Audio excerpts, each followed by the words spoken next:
Ma'am, no ibiri. I should no ari adom. Ado I matam khara shu kure blog shemu do lockdown manung shum shu oi bagi shemninga hi shu laitre. Ado I ngasi di blog ama shemake. I ngasi shemdri blog she iftar party to bene ba. Iftar party she I na si matanda shemningi she kaino haraganda khogi Muslim singi of event ne ko iftar she. Si se kogi khang pasu yarum ngani kogi Manipuri sing aduga khang da sing su yarum ngani do mi khara su khangam do su man deba aduduna aina chaba thakpagi blog pu di blog ne adu tar su chaba thakpagi oi tar su khang da mi sing do oi tar di informatics khara info kitang su khangau gadra kana gadra na aina semjage to bane akhoi Muslim gai se kogi Manipuri Muslim sing su hau se Ramadan gi chara hen idana kogi dharma gi mai magi lai gi ishor gi ado iftar party ai si kaino har kan go aine amna khang na chade ba ai imanab sing Muslim imanab sing leba ko moina hairak pane ba ado iftar party ai se khogi hausi se Ramadan ne ba Ramadan gi di Muslim gi chara he leba ko ngarang nungdang chara he la kan da fasting tor kan da nongala kan da ko nongala ga khogi evening timing oi ba ngasi se ngasi gi khogi Russia gi Moscow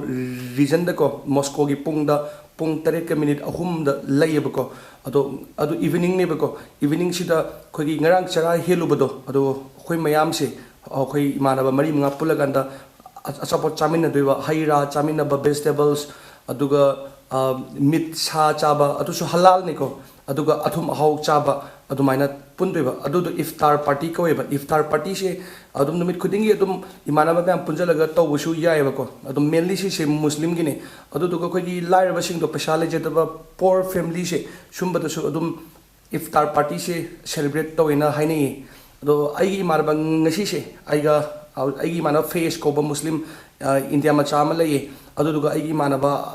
Arabic macha amaga lei moi ani ne bako ado imanabudi mayam lay ado lockdown to bagi chado sajin ju yana dreba aiga anak pada lay ba imanaba ngak tane ba ado moise nanna abin chat pakot pakasu kaina deba lam lap ga di imanaba mayam lak pa ya deba ado duna aina ngasi kai kai to duno do ai mayam da ucharke ado aigi ngasi gi blog se ai Manipur gi aigi Manipuri Muslim ge da ai dedicate tawjage ai kisung da semdriba Muslim gi su ado aina iftar semning ba su oiba sum chaba gi oitar su tang semning ba phaw do adugi ado makha ta blog to su yeng biyo me ai se akhoi gi room de tholai ne akhoi room na asi sine ba ko ado aina se tholai se main road tin nati ba akhoi gi laikai hai tai sida moi anga gai sana na ba lai re o si apartment ngak ne si dukan gum badi main road na asom da ne ba asi se khoi gi kabara piraga lai ba ngak ne ado angang kai soksi corona virus ki matam oitar su mi dung adum sana ba khotpa dum towe Russia se lockdown su sang tu ebo ko ado asida angang mem pak tu mem sana ri sida ti sana jo angang mem moi masa phani ngai angang masa mem sana ri hojik se akoi se cha ba thak pa ki semi be ko ado pung se manga makhai tare hojik se summer khar ga oi ba do ingbudi inge ba ko khara ingbanina thaba adum litnai aduga manungsu heater budi thaiba mapanda nusit adum sitleba jacket ka litga thokpa ba weather ne ado akhoi ngasi aina ngasi semdoi soi manaba ai manaba do face to lae mana pancake se mana sabire ado ngasi semdoi se pancake su semane ba pancake kharaga aduga samosa singar do adu su cha do ba koi aduga fruit salad apple orange adum bagi aduga banana shake amga aduga kai kai no semdu jo aduga jirum ataw ga jirum ga ai ka thogre atai di ado ai atai hawren ai hai lagi adi aduga pakora ga ama bora ga ai hai ba ka hore aduga ai di lafoi si chadre ba ai noi su noi aduga ka do ai weight sam lumjalina aduduna ai do constipation tawe bai se aduna chaaba thak ba lafoi chadun ai di cha oina thani aigi manaba se Muhammad Faiz koe mase Muslim ne aduga mase Lucknow de ne aduga aigi manaba amasu laktri bako aduduna Arabic ne bako mase Egypt tagi ado mado mai gari is na thorok ne ma laktri aiga maga yam lapna ban nate ba aina sumaina khoi ge yum nakna bado adumaina oidune aduga ada anga gai sanari football moi corona virus kam te ki draba male da moi ꯑꯁꯤꯁꯤ ꯁꯃꯣꯁꯥꯅꯦ ꯁꯃꯣꯁꯥꯒ ꯀꯩꯅꯣꯒ ꯌꯦꯔꯨꯝꯒ ꯑꯇꯩꯁꯨ ꯃꯌꯥꯝ ꯍꯧꯔꯦ ꯑꯩ ꯎꯠꯂꯛꯈꯤ ꯑꯩꯒꯤ ꯏꯃꯥꯟꯅꯕ ꯂꯥꯛꯑꯦꯕꯀꯣ ꯒꯣꯔꯗꯥ ꯑꯔꯥꯕꯤꯛꯅꯦ Hi guys. ꯑꯗꯨꯒ ꯑꯁꯤꯁꯤꯅ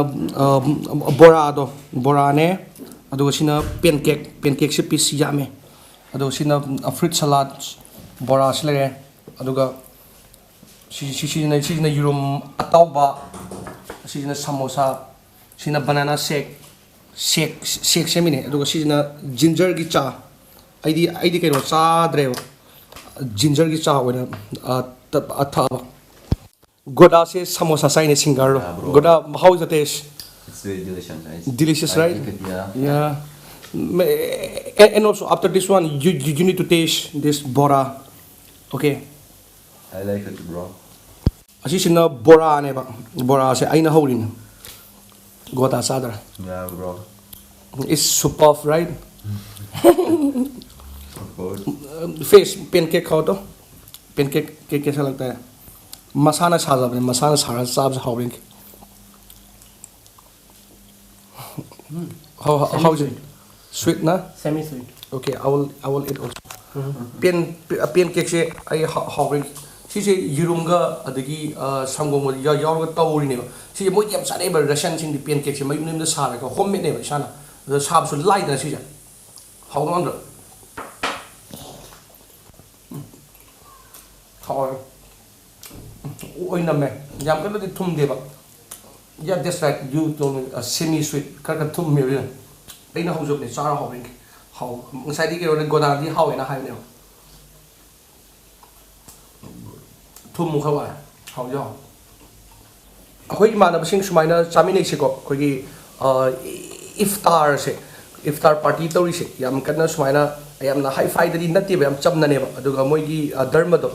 मोगी रिलीजन सु आइदसु इकाई खुना उतपदो अदुगिने अदुगा पुलब सुमाइनगा अथुम हाव चामिनबसे यामना नुसिनबगी खुदम ने सुमाइन लौनेब मी खैना अदो अखोइना तोरिसिदि मिगी लमदा लेकांदा अतोपा इंटरनेशनल मचासिंगा सुमाइना दगी इमानबा अखोइ लमगी मचागा पुलगा चामिनबने अदो करिगुम्बा युमदा लेबा मीसिंगको खरा इमुंग अवाबासिंगदो चानिंगागे लेजदबसिंगदो खोगी अदुदो अदुमबसु तौरगा इनवाइट तौरगा मयुमदा सुमाइना पुलब चामिनेगासु हायबको अदुमबदुदि अखोइ कैसु खंगनबसु लेजद्रेबा अदुना अखोइ सुमाइना अखोइ मानबा हुजि लॉकडाउन सु चटपा यादमनिना अखोइ खरा खतन सुमाइना पुलगा कैनो तो चामिनरबा पुलब अखोइ से अचापो चामिनबा लोरे अदुगा आइगी मानबा गोडा से मागी कार्ड मासे हनगनी मासे मयुमदा अदो चटननबा तौरनी हुजि से हुजि पुंग 9 मुक तारे नुंगदांग ओरे मपान सु मम्मे bye man take care okay yeah see ya after lockdown we'll meet okay I will see that in YouTube. of course sakre si na yumbu je yumbu ta shi yum ama lei sa bo tin to uki akoi si ki floor keno lei taret lei akoi lei na second floor ne si mugi rasha ki apartment se asumaina loina tawe lip haplay haptablay ado aina lei sidi lip hapte hojik numidang ore sis numidang ore ado goduna leiba mafam se yamna lapasu oidebako akhoi adum nakneba adugi मासे अखोई सिदा लाकपनेबा याम लापगदि लाकपेदेबा समरजित तो लापेबा lockdown सु ओइबनिना फरक ताबा मागी car असिले Okay, bro. See okay you. okay Bye. bye the film star man I naga taw bosida it seems like you are a celebrity Yeah. take care okay we'll see after lockdown bye Take care, bro. ni spokojnoci Spokojno. Shut kidore let's go man ai ngasi gi blog se side lotion jarge ado khoi muslim natrasu religion khudi mak respect taw gadam ni dana adugi su aina smaina semjabane aduga iftar se khangdab sing yarum gane ba khoi gi angang masa sing haidi khangjadab sing do ꯑꯗꯨꯅ ꯏꯐꯇꯥꯔꯁꯦ ꯁꯨꯃꯥꯏꯅ ꯇꯧꯋꯤꯗꯣ ꯑꯩꯅ ꯈꯔꯁꯨ ꯆꯥꯕꯒꯤ ꯑꯣꯏꯇꯥꯔꯁꯨ ꯈꯪꯗꯕꯁꯤꯡ ꯑꯣꯏꯇꯥꯔꯗꯤ ꯈꯔ ꯈꯪꯉꯝꯗꯧ ꯃꯥꯜꯂꯤꯗꯅ ꯑꯗꯨꯃꯥꯏꯅ ꯕ꯭ꯂꯣꯛꯁꯦ ꯁꯦꯝꯖꯕꯅꯤ ꯆꯥꯕꯒꯤ ꯍꯥꯏꯔꯒ ꯑꯩ ꯌꯥꯝ ꯀꯟꯅ ꯁꯦꯝꯅꯤꯡꯕꯗꯤ ꯑꯣꯏꯗꯦꯕ ꯑꯗꯨꯕꯨ ꯁꯦꯝꯈ꯭ꯔꯦ ꯑꯗꯣ ꯑꯩꯒꯤ ꯕ꯭ꯂꯣꯛꯁꯦ ꯁ꯭ꯋꯥꯏꯗ ꯂꯣꯏꯁꯤꯟꯖꯒꯦ ꯃꯌꯥꯝ ꯁ꯭ꯇꯦ ꯍꯣꯝ ꯁ꯭ꯇꯦ ꯁꯦꯐ ꯅꯥꯍꯟꯕ ꯌꯥꯗꯦ ꯅꯥꯍꯟꯁꯨ ꯅꯥꯍꯟꯕꯤꯒꯅꯨ ꯐꯖꯅ ꯑꯗꯨꯝ ꯂꯩꯕꯤꯌꯨ ꯑꯩꯁꯨ ꯐꯖꯅ ꯂꯩꯖꯒꯦ ꯃꯊꯪꯒꯤ ꯕ꯭ꯂꯣꯛꯇ ꯑꯃꯨꯛ ꯊꯦꯡꯅꯔꯁꯦ ꯉꯁꯤꯒꯤꯗꯤ ꯂꯥꯛꯅꯔꯁꯤ ꯃꯌꯥꯝ ꯗꯥꯁ ꯕꯤꯗꯥꯅꯤꯌꯥ ꯑꯗꯨꯒ ꯑꯩꯅ ꯗꯥꯁ ꯕꯤꯗꯥꯅꯤꯌꯥ ꯍꯥꯏꯔꯤꯗꯣ ꯀꯩꯅꯣꯅꯦ ꯕꯕꯥꯏ ꯍꯥꯏꯔꯤꯅꯦ ꯃꯣꯏꯒꯤ ꯔꯁꯤꯌꯥꯟ ꯃꯔꯣꯜꯗ ꯄꯛꯀꯥꯁꯨ ꯍꯥꯏꯌꯦꯕ ꯄꯛꯀꯥꯁꯦ ꯌꯥꯝꯅ ꯕꯦꯕꯥꯔ ꯂꯩꯇꯦꯕ ꯑꯩꯈꯣꯏ ꯃꯁꯦꯟ ꯍꯥꯏꯅꯒꯗꯕ Say Allah Hafiz. ꯑꯜꯂꯥ ꯍꯥꯐꯤꯁ ꯑꯩꯈꯣꯏꯒꯤ ꯗꯥꯁ ꯕꯤꯗꯥꯅꯤꯌꯥ ꯍꯥꯏꯔꯤꯁꯤꯅ ꯕꯦꯕꯥꯔ ꯂꯩꯕ ꯃꯔꯣꯜꯅꯦꯕ ꯑꯩꯈꯣꯏꯒꯤ ꯌꯥꯝꯅ ꯔꯦꯁꯄꯦꯛ ꯑꯣꯏꯕꯗꯣ ꯑꯩꯈꯣꯏꯒꯤ ꯑꯣꯖꯥꯗꯒ ꯑꯗꯒꯤ ꯑꯍꯜ ꯂꯃꯟꯗꯒ ꯍꯥꯏꯅꯕ ꯑꯗꯨꯗꯨꯒ ꯄꯛꯀꯥ ꯍꯥꯏꯁꯤꯅ ꯀꯩꯅꯣ ꯇꯧꯕ ꯑꯩꯈꯣই ꯃꯁꯦꯟ ꯏꯃꯥꯟꯅꯕ ꯃꯁꯦꯟꯗ ꯑꯗꯣ ꯌꯥꯏꯐꯔꯦ ꯃꯌꯥꯝ ꯗꯥꯁ ꯕꯤꯗꯥꯅꯤꯌꯥ ꯃꯊꯪꯒꯤꯗ ꯑꯃꯨꯛ ꯊꯦꯡꯅꯔꯁꯤ ꯕꯕꯥꯏ ꯃꯌꯥꯝ ꯁꯤꯁꯦ ꯑꯩꯈꯣꯏꯒꯤ ꯍꯧꯗꯣꯡ ꯑꯃ ꯂꯩꯌꯦꯕꯀꯣ ꯕꯦꯂꯥ ꯀꯧꯕ ꯑꯃ ꯃꯥꯒꯤ ꯇꯨꯝꯐꯝꯅꯦꯕ ꯕꯦꯂꯥ ꯁꯤꯗ ꯇꯨꯝꯕ ꯋꯥꯅꯤ ꯁꯤ ꯇꯨꯝꯃꯤꯁꯤꯗꯤ ꯕꯦꯂꯥ ꯔꯁꯤꯌꯥꯟꯒꯤ ꯍꯧꯗꯣꯡꯅꯤ ꯁꯤ ꯇꯨꯝꯃꯤꯁꯤ ꯅꯨꯡꯁꯤꯗ꯭ꯔꯥ ꯇꯨꯝꯃꯨ ꯏꯁꯄꯥꯀꯅꯣꯆꯤ ꯃꯥꯗꯤ ꯑꯩ ꯀꯩꯅꯣ ꯍꯤꯟꯗꯤꯁꯨ ꯈꯪꯗꯦ ꯏꯪꯂꯤꯁꯁꯨ ꯈꯪꯗꯦ ꯃꯅꯤꯄꯨꯔꯤꯁꯨ ꯈꯪꯗꯦ ꯔꯁꯤꯌꯥꯟꯅꯤ ꯈꯪꯉꯤꯁꯤ ꯃꯥꯅ ꯏꯁꯄꯥꯀꯅꯣꯆꯤ ꯕꯦꯂꯥ ꯏꯁꯄꯥꯀꯅꯣꯆꯤ ꯒꯨꯗ ꯅꯥꯏꯠ ꯍꯥꯏꯔꯤꯅꯦ ꯏꯁꯄꯥꯀꯅꯣꯆꯤ ꯍꯥꯏꯔꯤꯁꯦ ꯔꯁꯤꯌꯥꯟ ꯃꯔꯣꯜꯅꯤ ꯇꯨꯝꯃꯨ ꯃꯥꯏ ꯇꯨꯝꯐꯝꯁꯤ